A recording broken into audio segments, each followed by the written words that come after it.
Buenas noches, soy Federico Galeano Estigarribia, bienvenidos a Líderes. En el programa de hoy el líder invitado es el señor Sebastián Villarejo, diputado nacional, vicepresidente del partido Patria Querida.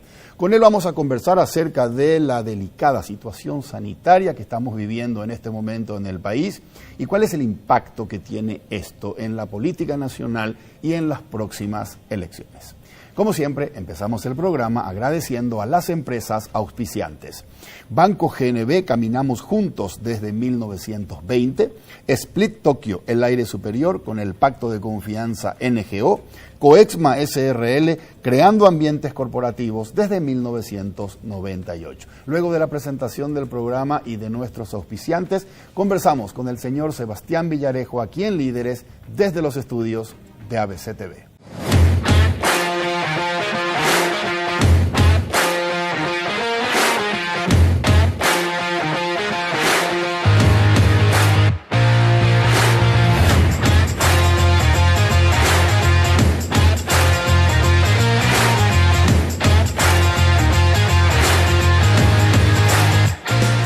Líderes es presentado por Banco GNB, caminamos juntos desde 1920.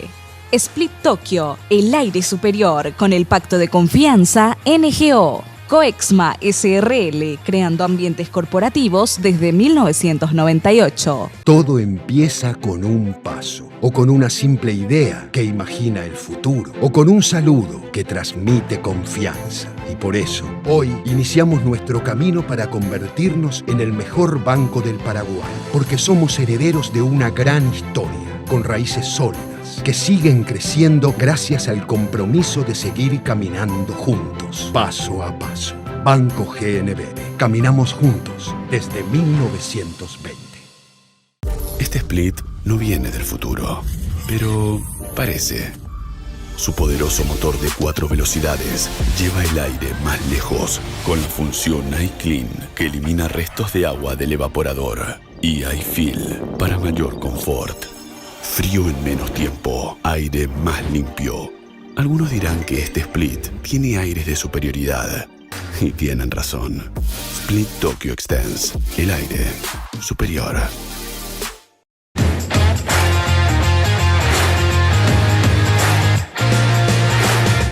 Ya estamos en compañía del señor Sebastián Villarejo. Sebastián, buenas noches, gracias por acompañarnos en Líderes. Buenas noches, Federico, Fede, muchas gracias por la invitación, realmente muy contento de estar acá y bueno, un gusto poder compartir. Gracias, Sebastián. Sebastián, más de 10.000 muertos a partir de la pandemia. ¿Por qué estamos tan mal? A ver, es una pregunta compleja y para ser, digamos, honestos no hay que responder de manera tan simple, porque si no también nosotros estaríamos cayendo en un populismo exacerbado. Ahora, yo creo que acá hubo una suma de factores. Voy a empezar con los factores que creo yo que no son responsables, que es la realidad, que es simplemente que estamos en una pandemia, que hay un problema serio mundial, que muchos países tuvieron este inconveniente y evidentemente Paraguay no quedó ajeno. Ahora, hay una realidad con el Paraguay, que yo creo que es innegable y que tenemos que tener mucha precisión en esto. Y ahí hay dos elementos, yo creo. El primero, el elemento innegable de que aquí nunca los gobiernos en el Paraguay han tomado en serio la salud pública. Jamás, ni uno. No se ha tomado en serio la salud pública porque la situación, la realidad que teníamos de cantidad de camas de terapia, la situación de medicamentos, no es una cuestión ahora de este gobierno nomás. Es una cuestión que viene arrastrada de decenas y centenas de años, donde lo máximo que hacía un gobierno que quería progresar es hacer ruta. Pero hacer una reforma real de la salud pública, transformar eso y darnos cuenta de la importancia de construir ese Paraguay de todo, no lo hizo nadie. Acá hay décadas de retraso y de una política de prebenda y clientelismo que nos está matando. Y literalmente hoy tenemos que darnos cuenta que eso es muerte. Y el segundo elemento, que voy a ser súper crítico, pues como saben, yo mismo he votado a favor del juicio político del presidente de la República. Yo soy muy crítico del presidente de la República en esto. Del presidente de la República. ¿Por qué principalmente digo a él? Porque él es el que debía ser y el que debe ser el capitán del barco. Y él por su inutilidad terminó prácticamente dando este cargo en su momento a Julio Mazzoleni y hoy a otros, pero es el presidente el que debe ocuparse. Y acá no se tomaron decisiones, las que se tomaron tarde y otra vez muchas se tomaron mal. Entonces, ¿qué vemos? Hay cuestiones que sí iban de la mano evidentemente a la pandemia, o sea, evidentemente el presidente no tenía la culpa de que hayan menos camas de terapia porque acá no se hizo nada nunca, pero después que los procesos de compra hayan salido mal, porque al Ministerio de Salud, que otra vez tenía toda la carga de sanitaria, darle todos los procesos de compra, darle todo el proceso administrativo, o sea, el mismo presidente como capitán de barco no supo definir y definitivamente distribuir y delegar las cosas. Ahí se empezó a perder credibilidad, hubo una crisis de confianza tremenda, recordamos el caso de los insumos chinos, y ahí empieza una espiral negativa. Después con las vacunas se cometieron errores garrafales, pues ya por ese miedo solamente se creyó en el tema del mecanismo COVAX. Entonces definitivamente ahí nos damos cuenta también de lo que pasa en el mundo, un fracaso absoluto del mecanismo COVAX, pero no se dio nada más. Uno ve las fechas en que Paraguay sale a comprar vacunas que no sean de COVAX y son totalmente posteriores a la que salió Uruguay, que salió Argentina, que salió Colombia, Perú, que salieron todos. Y nosotros con una cantidad de vacunas no tan alta podíamos tener una diferencia hoy en día. Y por último, para que esto sea un diálogo, no puedo dejar de lado el pésimo sistema de vacunación, que ya ha mejorado, pero definitivamente si vos te preparás un año para vacunar a la gente, no puede ser que haya arrancado como arrancó, porque definitivamente arrancó de una manera súper complicada, no tenían ni los sistemas hechos de computación, no tenían nada. Y después hay una realidad, acá no se está forzando en vacunar a la gente porque hay pocas vacunas. Entonces yo estaba ayer en Capiatá, fui a Capiatá a un lanzamiento y estuve en la zona de Capiatá de Ruta 1. Y ellos me decían que ellos para vacunarse tenían que ir más o menos, no sé, 15, 20 kilómetros, que no hay tanto transporte público, no estamos hablando acá, no tenemos que pensar esto así, no hay transporte público, cómo llegar, entonces es un problema la vacunación. Entonces en realidad como que no se está buscando esa vacunación masiva porque hay pocas vacunas. Entonces así como hay gente que no se quiere vacunar, en realidad acá el gobierno no está haciendo un esfuerzo de vacunación por esta inconsistencia que tenemos. Eso como para arrancar. Sí, correcto. Sebastián, estuve tomando notas de cuáles son los factores que vos considerás, esto es causal, ¿verdad?, que han generado esta situación. ¿Vos crees que, señalé aquí, la inutilidad del presidente de la República, errores garrafales en la vacunación, vos pensás que hoy deberíamos tener muchos menos muertos de no haber sido por estos factores mencionados por vos? Sí. Yo creo que sí, porque si nosotros nos damos cuenta que en los países que de alguna manera están saliendo de esto, la vacunación fue clave. Y acá imagínense que se cometieron errores hasta geopolíticos. No digo que íbamos a recibir o no algo de Israel o lo que sea, pero acá empieza el gobierno loco con esta ida y vuelta de embajadas en lo que tiene que ver con Israel simplemente por revanchismo político y no tomando esto como, bueno, si el Paraguay tomó una decisión buena o mala en el gobierno de Carter, no podemos nosotros cada 2 o 3 semanas cambiar algo por problemas internos. Entonces generás eso. La situación de Taiwán con China que también nos condiciona, pero no podemos pretender que Taiwán también siga nosotros no tener esta vacuna o no estar ligado a China y para que Taiwán dé unas cuantas cositas, unas cuantas cosas nomás para que podemos aceptar, puede ser interesante, que ayudan en muchas cosas, pero no es suficiente porque van de la mano al gobierno. Lo que tenemos que buscar es una relación geopolítica que ayude a que el Paraguay crezca y que se desarrolle íntegramente, no solamente por una cuestión de política, nada por el estilo. Entonces, yo creo que esa inutilidad generó eso. Y el tema de los medicamentos, y el tema, y acá hay que ser claro, ya se perdón por la grosería, pero la asquerosa corrupción que hubo. Acá estamos dándonos cuenta de lo que pasó en Petropar.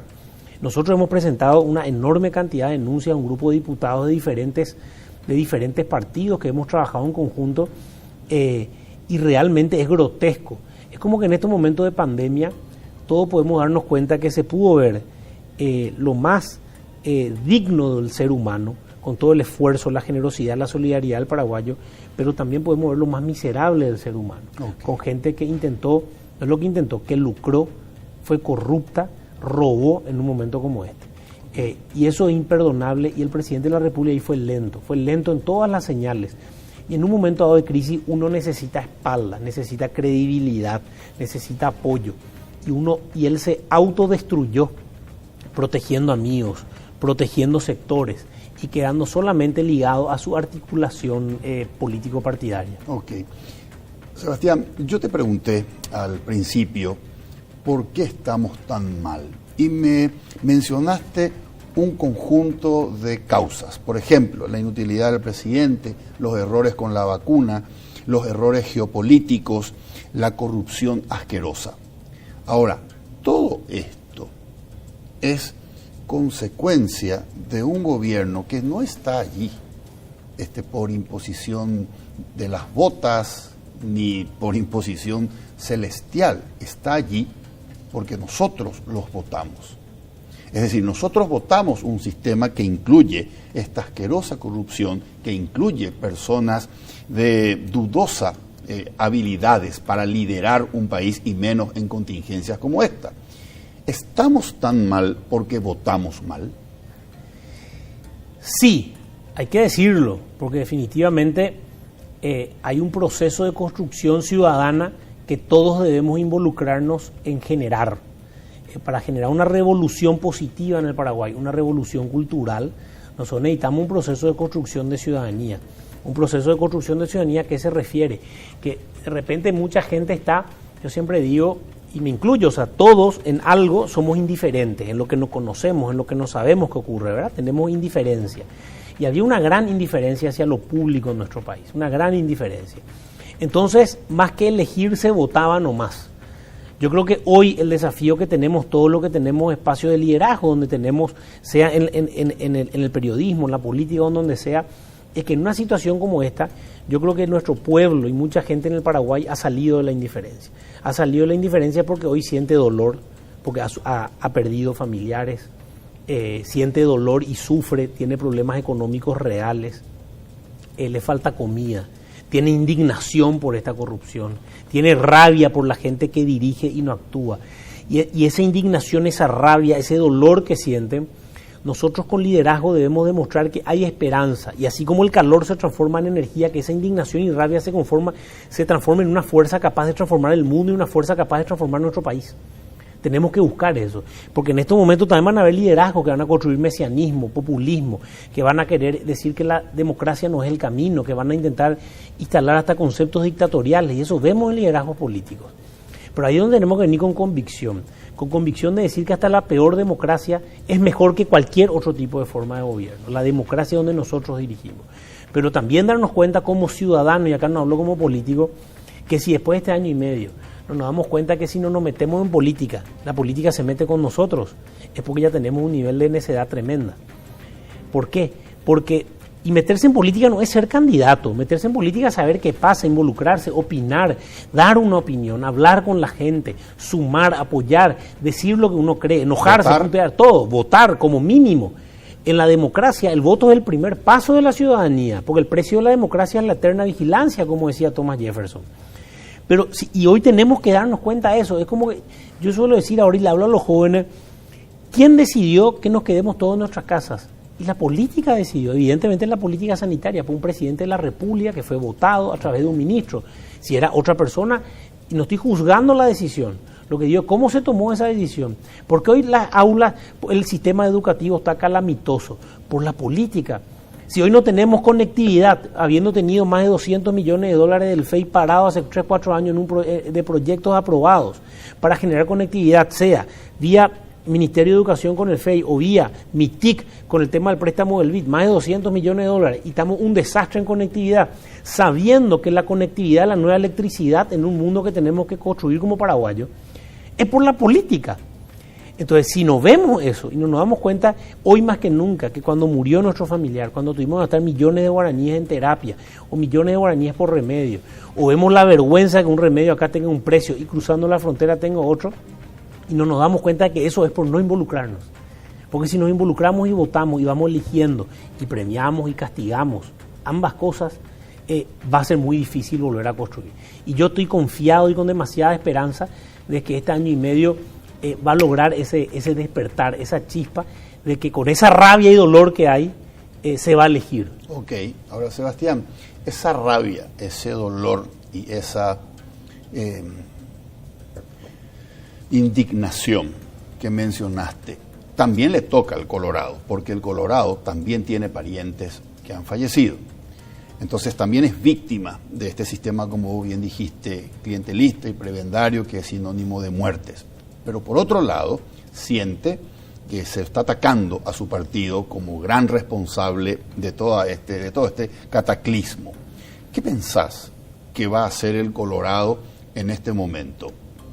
3 alternativas. La primera alternativa es reforzar el apoyo a su partido frente a los ataques que están recibiendo en vistas a próximas elecciones.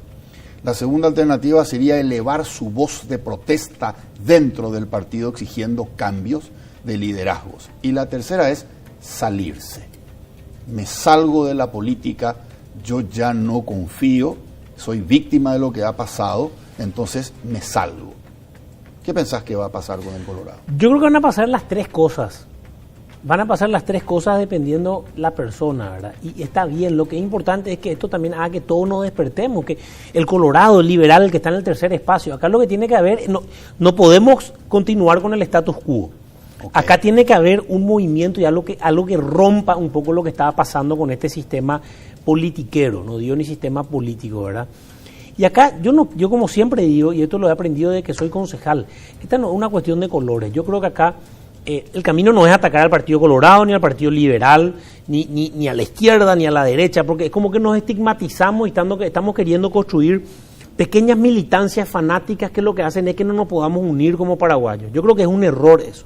Yo creo que es un error construir liderazgo a partir solamente de la destrucción del otro. Yo creo que ese no es el camino.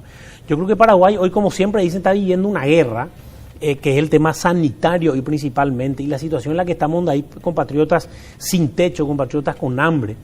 Definitivamente es un momento que tenemos que unirnos. Y para unirte vos no podés basarte solamente en la destrucción. Sí creo que nosotros tenemos que definir cuáles son nuestros principios y decir que no nos vamos a doblegar, en sostener estos principios. Okay. ¿A qué me refiero? La corrupción no tiene color. La corrupción es una sociedad. La corrupción es una empresa donde hay personas de todos los colores, no es un tema cromático.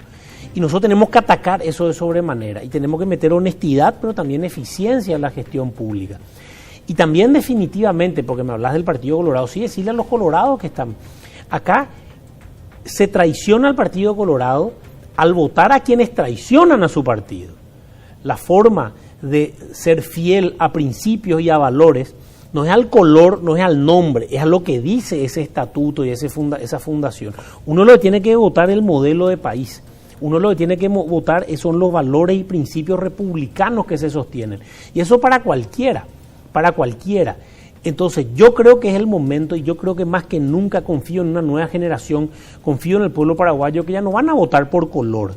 Y se van a dar cuenta que este sistema está perimido, por más que para algunos haya funcionado.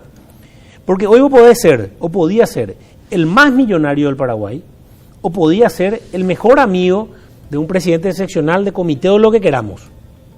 No tenías cama, no tenés medicamentos, no importa. El sistema del poder y el sistema del dinero no funcionaron. ¿Qué quiere decir esto? Que hay valor de lo público. Y yo creo que hoy nos estamos dando cuenta todos como paraguayos de la importancia de invertir en lo público y la importancia de darnos cuenta de construir un Paraguay de todos. Y ese Paraguay de todos tiene que nacer primero con una profunda reforma de salud y una profunda reforma educativa. Porque esos dos sistemas, cuando más los necesitábamos, nos fallaron. Okay. Este año y medio nos fallaron. Nos falló el sistema de salud y nos falló el sistema de educación. Y eso es peligrosísimo. Y no hablamos de educación, pero los resultados que vimos ahora con las becas de Itaipú, donde nadie pasó los exámenes, un porcentaje mínimo, entonces van a cambiar los costos. Los resultados que tenemos de PISA y SNEPE, una locura. Y cuando intentamos hacer cambios y decimos, che, que el ministro de Educación se ocupe de esto y nos ocupe de un techo, que nos esté ocupando de tal cosa, que se ocupe de educar, no podemos, porque esto hay que entrar con todo y hay que transformar y hay que generar algo nuevo. Ok. Sebastián, nos falló el sistema de salud, claramente, más de 10.000 muertos en esta pandemia. Y esto claramente es la consecuencia de este sistema que vos definiste como la asquerosa corrupción, prebendas, clientelismo, que construyen no camas, ni salud, ni vacunas, sino caudillos políticos, ¿okay? Y operadores políticos. Ahora, ¿vos crees que los integrantes del Partido Colorado, a partir de esto que estamos pasando, esta tragedia que estamos pasando, van a empezar a relacionar causas con consecuencias? ¿Esto nos pasa porque veníamos haciendo mal las cosas? ¿O van a seguir viendo a sus caudillos casi idolátricamente como seres providenciales y van a seguir apostando a eso? Quiero creer y espero que lo hagan, porque a todos nos conviene como paraguayos que todos los espacios políticos, los colorados, los liberales, los de izquierda, los de derecha, los de centro, demos un paso hacia adelante, dejemos un poco de lado y démonos cuenta de que si no somos parte del problema no vamos a ser parte de la solución. Okay. Que intentemos generar un poco de autoeducación y mirarnos hacia adentro y ver qué podemos nosotros cambiar para que esto empiece a mejorar. Si no hacemos eso, yo creo que vamos a estar terminando siendo consumidos. Okay. Veamos lo que pasó en Chile. O sea, yo creo que si no lo hacen, van a estar a corto plazo el líder político que no se dé cuenta de estos nuevos tiempos. El líder político que siga creyendo que con prepotencia, con altanería, con chabacanería y por sobre todo tratando a la gente como números, poniendo, es como las cosas que uno ve construyendo política a partir de, veíamos estas cosas que no dignifican a la persona, tiene poco futuro. Okay. Tiene poco futuro porque yo estoy convencido que el pueblo paraguayo está cambiando. Yo estoy convencido de que hay una nueva generación que va a mirar distinto. Y en todo caso, cuando vea que me equivoqué, lo voy a reconocer. Pero hoy yo creo que estoy convencido de que las cosas van a mejorar. Y estoy convencido de que hay una generación, y no me refiero solo a una cuestión de edad. Me estoy refiriendo a una nueva generación cuando también hablo de personas que han cambiado el chip porque vieron pasaron lo que están pasando hoy. Y se dan cuenta que esto no puede seguir igual y que no funcionó lo otro. Yo creo que este modelo político se acabó, ya no es momento de este modelo político y si no lo entienden en las urnas vamos a demostrarlo. Ok, Sebastián, mencionaste como algo positivo, algo en lo que vos apostás, tomé nota, la salida de la indiferencia, que la gente salga de la indiferencia y participe. Ahora, las elecciones presidenciales en el país, ok, el general Andrés Rodríguez, cuando hubo la elección en 1989, tuvo creo que 54% de participación sobre el padrón. Después, la siguiente elección, que fue la del ingeniero Guasmosi, superó 70%. La siguiente elección que ganó el señor Raúl Cubas, 80% de participación, y a partir de ahí fue bajando, 65%, 64%, y el presidente Mario Abdo Benítez tuvo con una participación de 61%. Es decir, si comparamos el 80% de 1998 al 61% del año 2018, se nota esa indiferencia. ¿Vos crees que en las próximas elecciones municipales y presidenciales vamos a ver esto que vos decís, la salida de la indiferencia? ¿Se va a notar en una mayor participación de la gente? Yo creo que sí. ¿Y por qué te digo? Uno, yo creo que esto hizo que se mueva el avispero. Yo creo que este 2021 va a estar complicado la participación porque todavía hay miedo y está todo el tema sanitario. Pero yo creo que en el 2023 va a haber mucha fuerza. ¿Y qué hay que medir cuando hablamos del porcentaje de participación? ¿Qué también fue ocurriendo después? Hay un elemento transformador que yo creo que es clave para el 2023. En el año 2010 se aprueba la ley de inscripción automática. Y eso transforma radicalmente la situación electoral del Paraguay.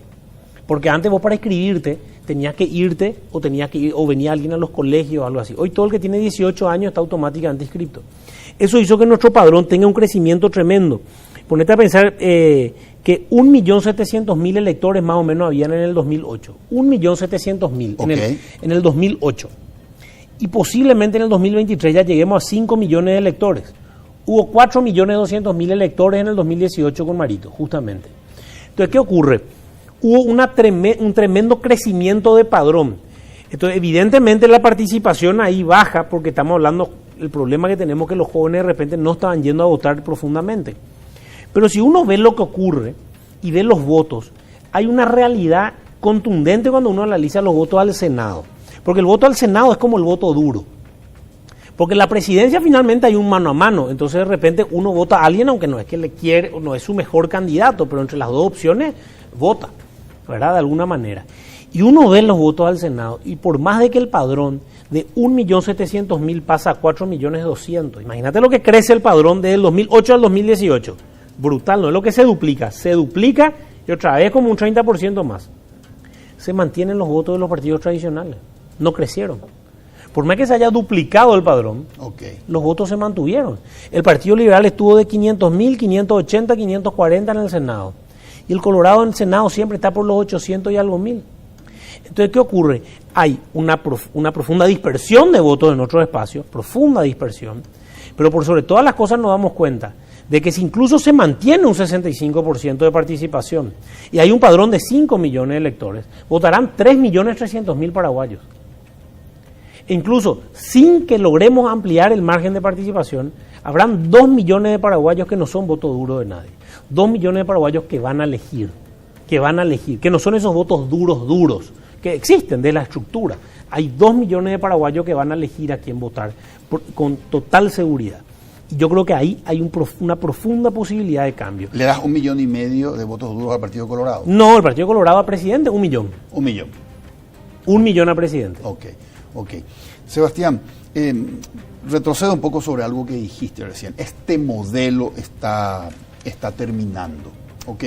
Alguien me dijo acá, conversando, estamos en crisis porque lo que tiene que morir no muere, porque aquello que tiene que nacer no nace, refiriéndose a una verdadera oposición como alternativa de cambio.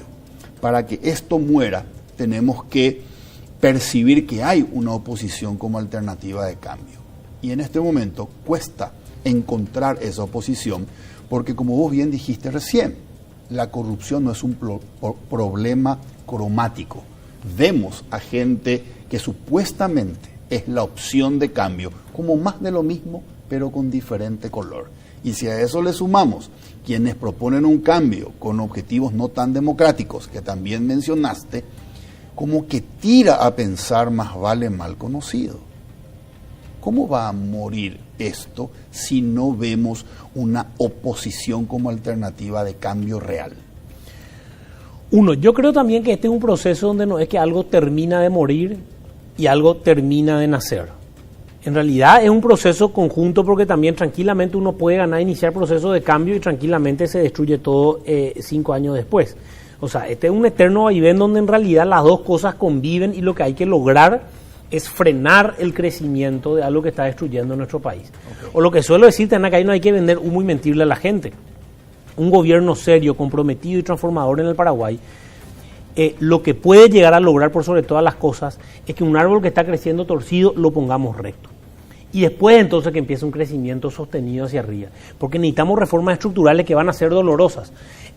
Un excelente presidente de la República va a tenerla muy difícil y no necesariamente a corto plazo. Va a ser profundamente amado por todos. Porque necesita generar reformas tremendas en la administración civil, en la salud, en la educación, en la seguridad. Reformas fuertes y reformas que tocan a personas. Y cuestan, los cambios cuestan porque por sobre todas las cosas uno está acostumbrado a un sistema y a una forma de trabajar. Okay. Y eso no va a ser fácil. Yo creo que definitivamente lo que decía la oposición es real. Hoy se ve una oposición sin liderazgos fuertes. Y por sobre todo, los liderazgos fuertes que se ven en la oposición son los mismos de siempre. Es más, yo formo parte de la oposición y puedo decir con total, digamos, de frente, puedo decir que al menos en las caras, no estoy diciendo en las prácticas, pero en las caras, la oposición se renovó menos que cualquier otro espacio político. Las mismas caras del 2008, hace 10 años, las mismas caras que incluso hasta en el 2003 estaban construyendo en el PLRA o en la izquierda o en otros lugares, son las mismas caras que están hoy. Y eso no puede ser si queremos transformar nuestro país. Y a nosotros en Patriquería nos costó caro aprender eso, porque tener nuevas caras, ¿qué es lo que implicó en realidad? La semi-muerte del partido en el 2013. Entonces ahí empezamos un proceso de reingeniería, acompañados evidentemente con quienes fundaron y quienes están, pero empezamos un proceso de reingeniería y de refundación, de entender de que hay que generar nuevos procesos en esto. Y la oposición, para no mentir, a lo que yo siempre digo, si a mí me vienen a decir que en el 2023 hay que hacer una alianza, y lo digo claro, con el PLRA, con todo, claro que tenemos que intentar hacer una concertación primero, tenemos que intentar hacer una concertación, pero no le podemos mentir a la gente dentro de 2 años y decir, che, de ahora en más vamos a ser buenos. No, ahora tenemos que demostrar en el Congreso, cuando votamos leyes, cuando definimos ministros, cuando se define miembro del TSJE, ¿a quién se le pone? Se le pone a los mejores. ¿Qué votaciones estamos haciendo? ¿Cómo estamos construyendo esto? Porque si no estamos mintiendo. Yo ya no creo en las alianzas meramente electorales porque han fracasado. Ha fracasado en Asunción, podemos ver lo que pasó con Martín Burt, lo que pasó con Mario Ferreiro en el 2015. Son cuestiones reales que han ocurrido. Entonces no se trata de llegar por llegar. Yo no uso más tanto el término oposición, porque creo que es negativo. Yo quiero construir a partir de lo positivo. Nosotros tenemos que construir en el Paraguay una opción. Tenemos que construir una alternativa al poder. Tenemos que demostrar que hay una generación que quiere gobernar ahora y que quiere gobernar bien. Y para hacerlo eso, tenemos que ampliar la mirada a partir de respetar, y no solo respetar, sino tener la convicción de que la democracia necesita de partidos políticos, pero también ser súper consciente en la crisis en que están sumidos los partidos políticos y darnos cuenta que la victoria electoral no va a venir por una alianza cupular, va a venir única y exclusivamente con una conexión profunda con la ciudadanía, una profunda conexión con el pueblo, una profunda conexión con las necesidades y con propuestas que puedan traer soluciones. Caso contrario, no va a servir de nada una alianza meramente partidaria, no va a servir de nada. Hoy el candidato de la oposición, aunque el que más mida, si en un momento dado alguien mide muchísimo y dice yo me alío con ustedes y así elijo mi vice y de esta forma llego, no va a llegar, porque hoy lo que necesitamos es un proceso realmente renovador, transformador y que se conecte con la gente. Ok, que se conecte con la gente, pero con la estructura de un partido de oposición tradicional. Yo creo que sería importante, pero no es obligatorio. Ok. Yo creo que en un país como el que hoy tenemos, con el pueblo paraguayo, con lo que vivió, y lo que se ve que ocurre en otros lugares del mundo, no estoy diciendo algo que no ocurre, no es ineludible. Yo creo que es importante construir una concertación, y hablando de quienes no somos colorados y que queremos construir una opción válida de gobierno por fuera, lógicamente, con el Partido Liberal, con sectores de izquierda, con sectores de derecha, con sectores de centro, lo que pasó en la concertación chilena. Lógicamente tenemos que hacer un esfuerzo de juntarnos y encontrar qué nos une. ¿Pero por qué es lógico? Porque un imperativo ético y moral. Porque si el Paraguay está en guerra y vos no sos capaz de sentarte en una mesa para encontrar algo que te une, quiere decir que no tenés la capacidad real para gobernar después, aunque no te unas. Porque si tu orgullo no te permite sentarte en la mesa con alguien, quiere decir que no tenés la capacidad de gobernar, porque para gobernar tenés que poder dialogar con todos. Ahora, es obligatorio e ineludible sentarnos a conversar, pero no es obligatorio sí o sí estar todos unidos, porque no hay que mentirle a la gente. Si yo respeto la propiedad privada, no puedo estar con quien no respeta la propiedad privada, porque si no estoy mintiendo en mi propuesta de gobierno. Salvo que digamos, señores, en estas tres cosas nosotros creemos. Queremos reformar la salud de esta manera, queremos reformar la educación de esta manera, y queremos hacer estos 2 o 3 proyectos concretos de esta manera. En estas 5 cosas coincidimos. Vamos a estar peleados en las otras 50, pero en estas 5 coincidimos. Si logramos eso la gente va a creer. Ok. Si le decimos algo concreto. Y yo tengo esa convicción. Ok. Sebastián, dijiste que el Paraguay requiere de reformas que van a ser dolorosas. ¿Es posible que un gobierno tome la decisión de encarar dichas reformas con un sistema que no permite la reelección por un periodo más? Yo creo que sí. Mi sueño sería hacerlo. Pero en 5 años te puedes quedar por el camino y después todo vuelve a foja cero. Es que yo estoy en contra de la reelección, lo digo conceptualmente, lo digo claramente. Yo soy una persona que estoy en contra de la reelección y eventualmente, si alguna vez existiera una constituyente y la mayoría quiere una reelección, para mí tiene que ser alternada y no consecutiva. Digo mi opinión. Porque creo que la reelección consecutiva no construye el verdadero liderazgo. Porque si tenemos un buen... Primero es simpático que nosotros buscamos la reelección, pero en realidad nunca tuvimos un presidente que la merezca. En realidad lo que tuvimos personas que detentaron el poder y querían mantener el poder.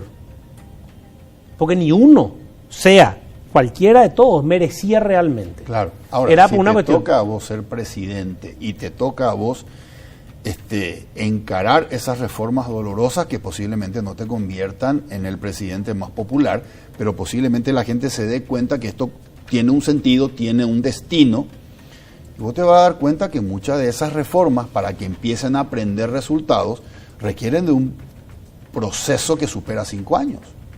Claro que sí, pero si yo, siendo presidente, no fui capaz de construir un equipo y una persona que pueda continuar ese proceso, fui un mal presidente porque no fui un líder. Un verdadero líder lo que hace no es iluminar nomás, es prender fuego, es transmitir. Jesús decía, he venido a traer fuego sobre la tierra y espero que arda. ¿Por qué habla del fuego Jesús? Porque eso es liderazgo. Liderazgo no es carisma, no es iluminar. Vos puedes prender e iluminar una habitación, correcto, se apaga, correcto, y queda hasta oscura. La clave es lograr prender el fuego de otra persona. Ahí se mide el liderazgo. Entonces, un verdadero buen presidente, si realmente fue un buen presidente y lo que hizo es algo que puede continuar en el tiempo, no puede ser indispensable. Porque del momento que crees que sos indispensable, fuiste malo. Desde el momento que crees que sos indispensable, en realidad construiste algo negativo para la República.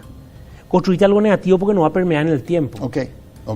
El presidente Macri de Argentina decía en una entrevista y en el libro que se llama Primer Tiempo, que le duele no haber conseguido la reelección porque él hasta hoy está convencido que las decisiones tomadas iban en el camino correcto y que todo eso se trunca a partir de perder el poder, porque todo va a retroceder. Por eso te preguntaba acerca de... Pero ahora Macri habría que preguntarle, la Argentina es un caso súper especial, pero es como si de repente había encuestas, que no ocurrió eso en Argentina. En su partido Macri era el mejor posicionado y la reelección es legal. Pero si por algún motivo María Eugenia Vidal o Rodríguez Larreta o alguno más de su entorno, pintaba mejor, Esteban Bullrich, pintaba mejor, era un tremendo error de Macri buscar la reelección. Exactamente. Era un tremendo error. Correcto. Ahí la reelección es legal, hay que decirlo, por cierto. Pero lo que uno debe buscar es la continuidad, lógicamente, del proceso.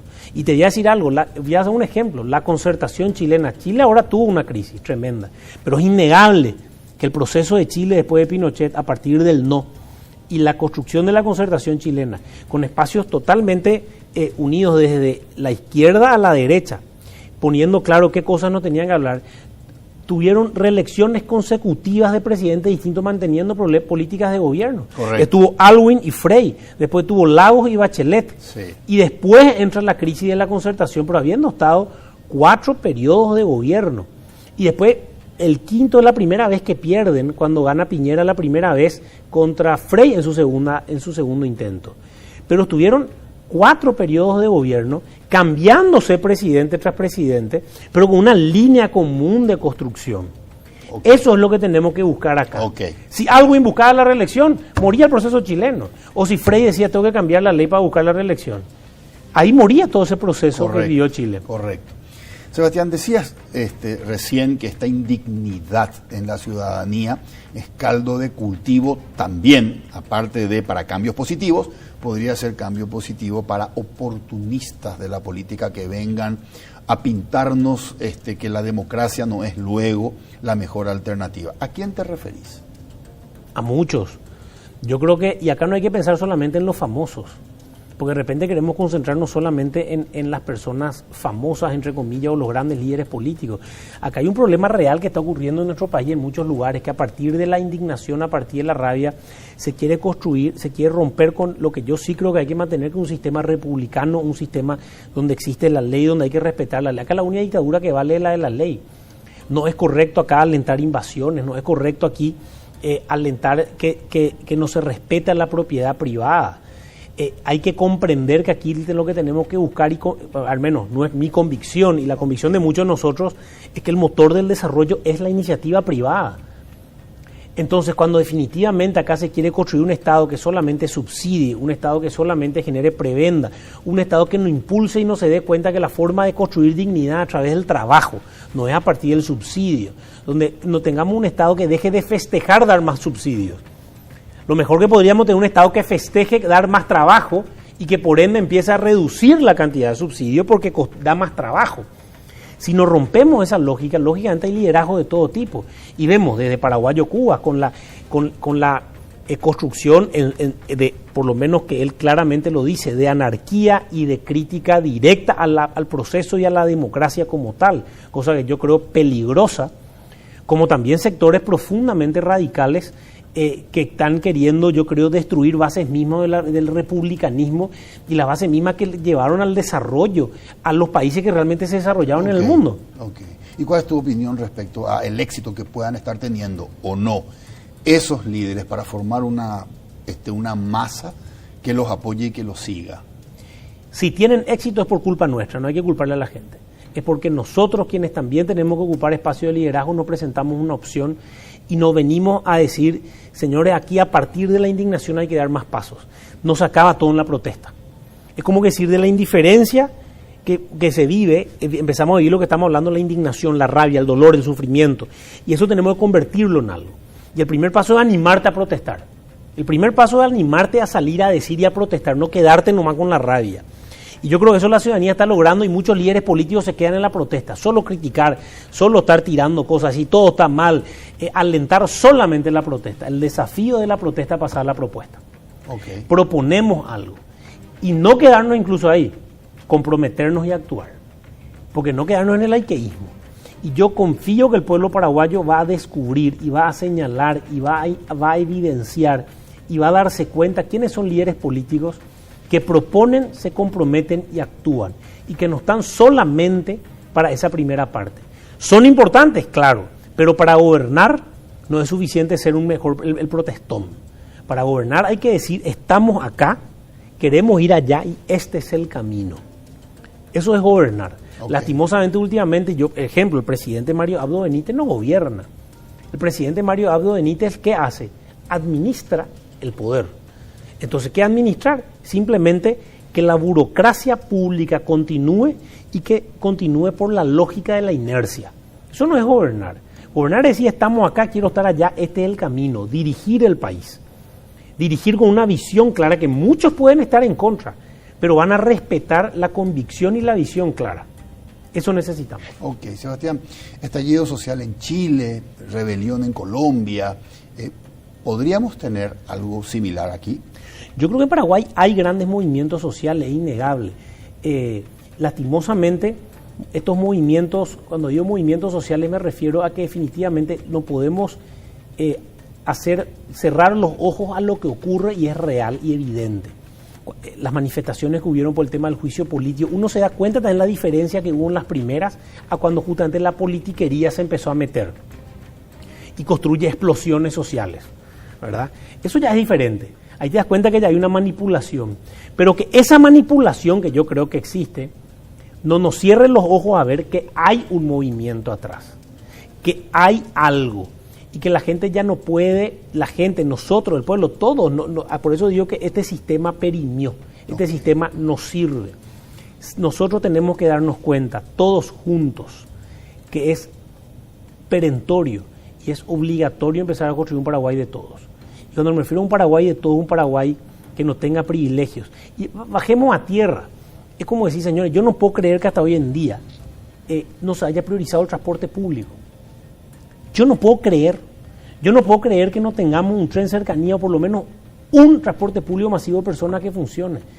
Ver gente que no puede estar con su familia. ¿Cómo esa gente va a reaccionar luego cuando ve la cantidad de privilegios y cosas brutales que ocurren en la clase política y en los ministerios? Cuando las personas, como hablaba yo con funcionarios de la Cámara o amigos de la Cámara, que se despiertan a las 4 de la mañana para tomar un bus 4:30, llegar a las 7, viviendo acá a 25 kilómetros, 30 kilómetros, no es que vienen a 100, para llegar a las 7 a la Cámara y por lo tanto después que ocurre ya se quedan nomás continuados para evitar el tráfico y terminan entonces, me contaban algunos, traigo un bolsón, entonces intento estar acá un rato y vuelven a su casa cuando sus hijos están dormidos. Entonces prácticamente como no vivir con tu familia. Entonces parece algo tan concreto y vos decís, ¿cómo no tenemos un sistema de transporte público eficiente? Okay. Algo básico. Y como hablábamos de la salud y la educación, son cosas que hoy ya no se pueden sostener, decir que esto funcionó. Y a quienes quieran venir a defender el sistema, le vamos a tener que decir, señor, no funcionó lo que teníamos. No funcionó, ya no funcionó. Nos demostró que no funcionó. Nos demuestran los test, los exámenes en términos de educación y nos demuestra la lógica. La lógica que vos ves que no estuvimos preparados para un momento dado de crisis. Ok, Sebastián, pasemos un poco a hablar de las municipales. Dale.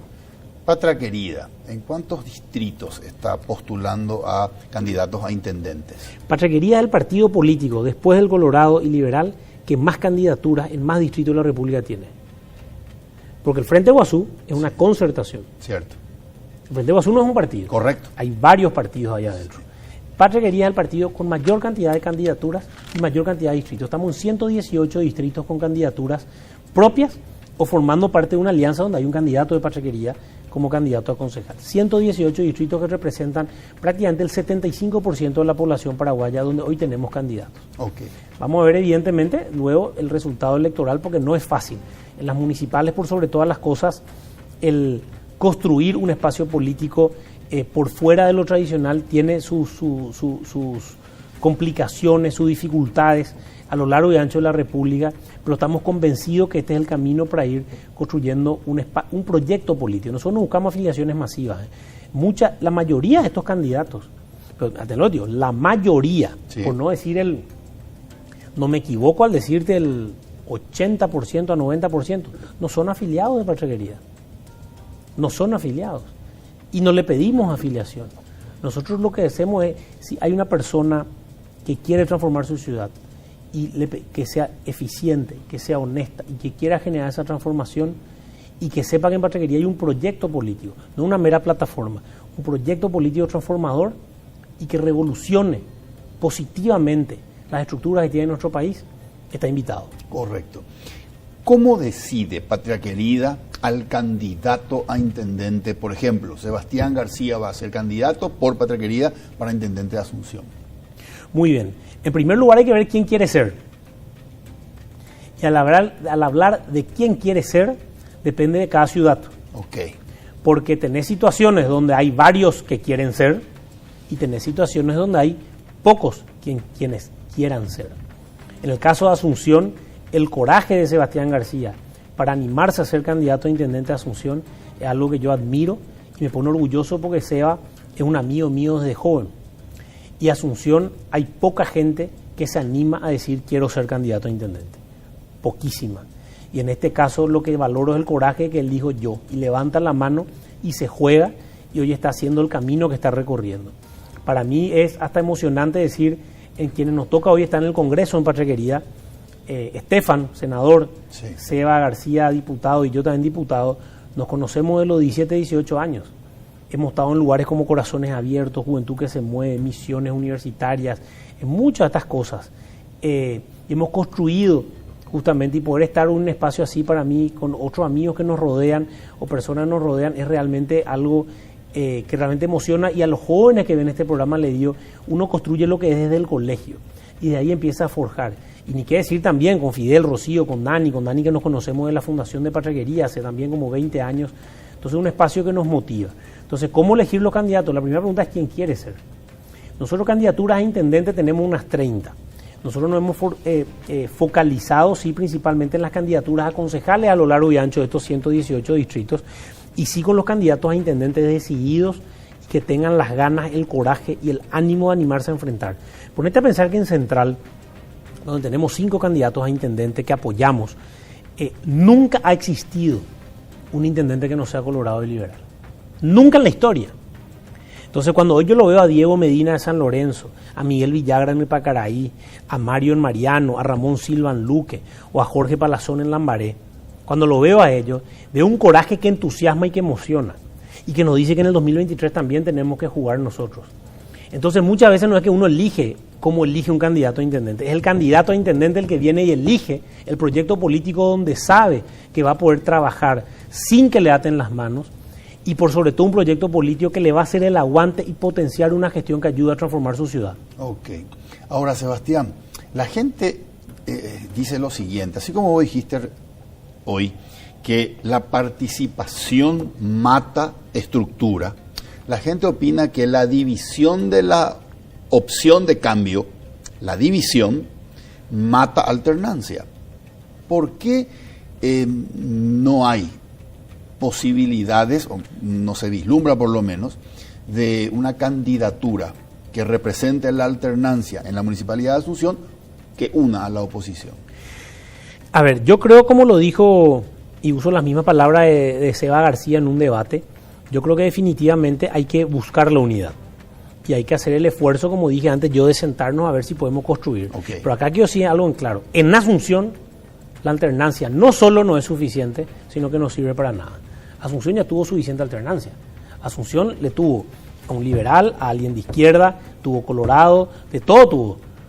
Porque tuvo Filisola, después tuvo Burr y tuvo Mario Ferreiro. Y en el medio hubo Colorados. Sí. ¿Verdad? Y hoy le tienen en hecho en un tipo medio cogobierno lento, con sectores del PLRA, con Augusto Wagner y demás, y el que es Colorado. Uno ve los mismos votos de Nenecho para su rendición de cuentas, y los votos que los apoyan no son los votos de su partido. Entonces estamos hablando de números concretos, de datos.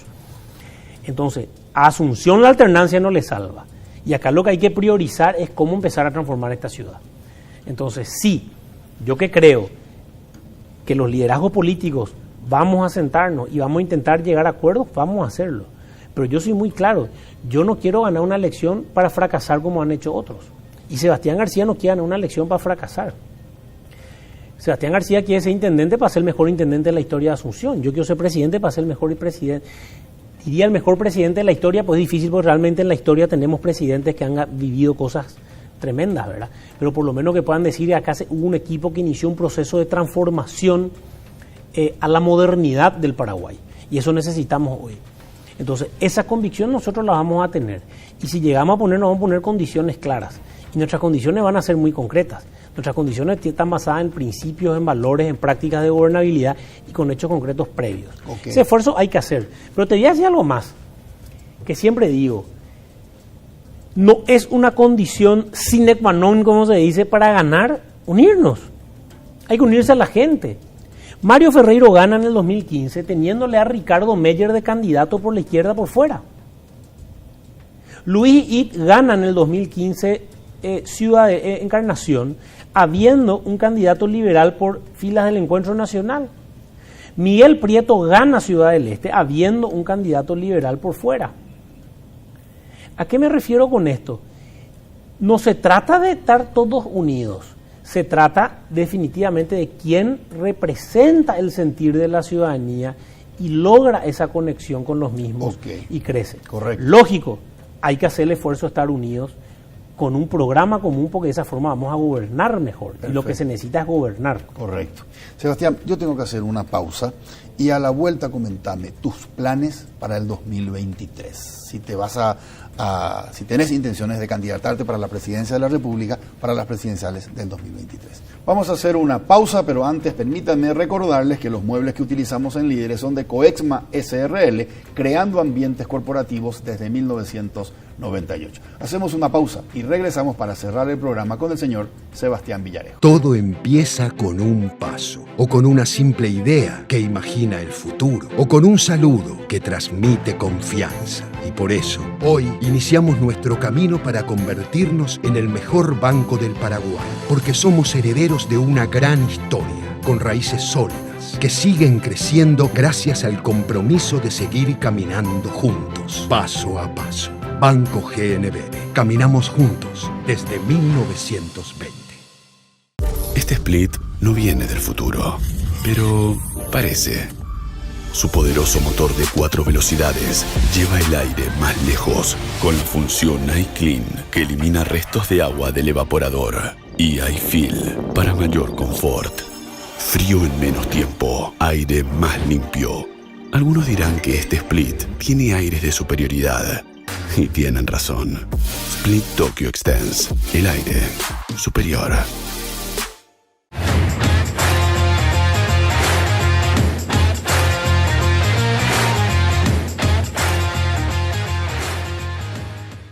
Seguimos con el señor Sebastián Villarejo. Sebastián, ¿hay candidato a presidencia, candidato para ser presidente de la República 2023, Sebastián Villarejo? A ver, primero responderte lo siguiente. Uno, yo quiero ser presidente de la República del Paraguay. Okay. Sería para mí un honor poder, por sobre todas las cosas, liderar un equipo que pueda generar las transformaciones y las reformas que nuestro país necesita para realmente llegar a la modernidad y para que nuestros hijos y nuestro pueblo pueda vivir mejor. Hay que construir un Paraguay de todos. En lo personal, me va a tocar ahora, en unos días más, ser electo presidente de Patraquería, lo cual para mí es un gran orgullo y un honor. Y en la construcción del proyecto político que tenemos que hacer, Patraquería, hay varias personas que pueden ser candidatos y que tienen toda la capacidad para ser presidente de la República. Y tomaremos una decisión. Lo que puedo asegurar que nuestro proyecto tendrá un candidato a presidente de la República en el 2023 y que de mi parte quiero ser candidato a presidente de la República, pero lógicamente esto no se trata únicamente de una cuestión personal y una cuestión solamente de ego. Aquí hay que construir un equipo. Y en la construcción del equipo vamos a definir el liderazgo que se necesita para comandar los cambios que buscamos. Porque eso es lo primordial. No construir ego. Estamos cansados de los políticos que solamente quieren candidaturas para poner su cara en un cartel o para decir que fueron candidatos. Acá hay que ganar. Y nosotros queremos ser una opción y en el 2023 vamos a ganar. Sebastián, fue un gusto conversar contigo en Líderes. Muchas gracias. Igualmente, muchísimas gracias. Y bueno, ya es la segunda, que no sea la última vez. Un gusto siempre conversar contigo. Así que bueno, un saludo a toda la audiencia y realmente un gusto. Gracias, Sebastián. Soy Federico Galeano Estigarribia. Esto fue Líderes. Buenas noches.